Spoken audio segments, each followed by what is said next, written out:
Oni bonjour. Manzanap kinege go anabe indijnikas. Gnabajing genebe gok jabigaj watan donjaba. Gigo gnoje do dem. My name is Isaac. I'm from Serpent River First Nation, and I'm on the north shore of Lake Huron. And I just want to welcome you to this video. I want to speak a little bit about treaty. And just because I have some ideas and some thoughts, and I thought maybe I would just run them by you for some input and some support, because something is so wrong. Let's go back a little bit. Let's go back to 1850 when the treaties were made here. 1850, the Crown made an agreement with Anishinaabeg. And it was a complete land surrender. Ceded to the Crown and her heirs forever. Of course, our hunting and fishing rights were, confirmed in this treaty. It ended up being a mining agreement. And our elders say that what was written down in the agreement or in the treaty isn't what we thought. So what was written down is not how we understood the agreement to be. They lied, and it was made in deceit on their part. So I have to question, how do we honor that? I mean, wouldn't that just void the agreement right away? Especially when the treaty's not written down the way that we understand it. So how can it be valid? And that's a valid question. But since it was a mining agreement, all of the miners came in and they mined and they mined and they mined. They found uranium and they mined and they mined.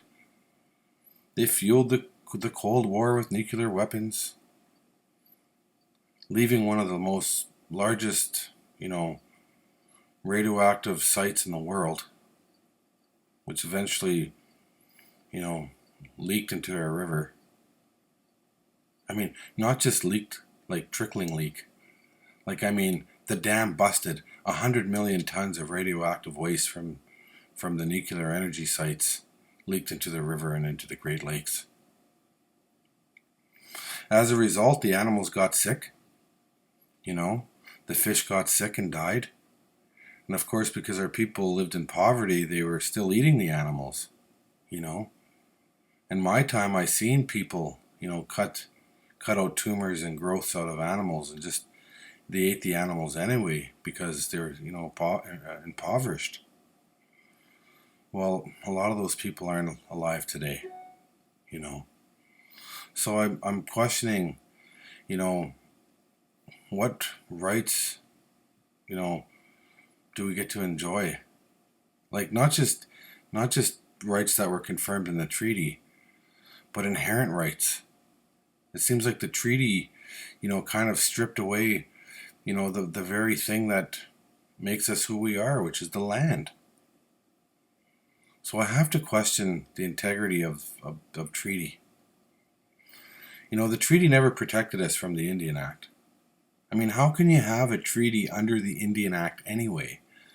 The treaty is supposed to be a nation-to-nation agreement. So how could it even breathe or have life while we're under the Indian Act? It didn't protect our children from residential school, or the thousands of children that are in care now.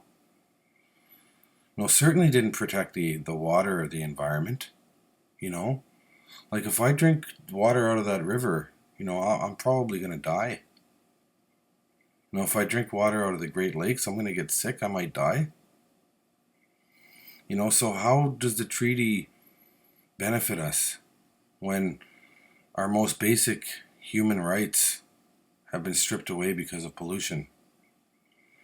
I watched my brother, who was chief of our community for many years, spend all of his time advocating for clean water. It costed us $16 million to get a water treatment plant, that has the lifespan of 25 years. It's not even completed as of yet, but I'm already thinking about how we're going to get the money for the next one, because it takes that long. How do you get $16 million? So I don't see the benefits of anything. I see treaty as a gateway for, evil industry monsters to come in and to take everything and to leave a mess. But I'm still here, and my daughter, she lives here. So as a dad, I can't honor those agreements because all they brought was destruction and pollution. Like, how do you pollute a Great Lake and all of them? Look what's happening to Lake Winnipeg. They're considering it being deemed a dead lake. Like, how can that even be possible? Like, oh my God, like something's seriously wrong. I have to question treaty. I have to, as a dad, as a parent. And our allegiance should never be with the crown. I understand people say spirit and intent, but you need to have both parties to carry that spirit and intent for it to become nourished with life. The crown doesn't give a shit about us. Like, oh my God. And right now the crown is just a legal instrument, to guard and protect the theft that happened. It seems like we even got to go to court with the crown over our legitimacy as sovereign nations. Like, that isn't treaty. That's bizarre. And those are our treaty partners. We got to take them to court just to, and then once they say that we're a valid people, then, I don't know. It just seems, everything seems wrong. It seems to me like the treaties have been voided a long time ago. And we just haven't realized it yet. We keep living on this dream, that somehow the crown is going to honor all of this. Well, guess what? They're not. It's 100% for certain that they're not. Because Canada just built all these laws to protect their resources. They're not going to do things in a safe way. We know that.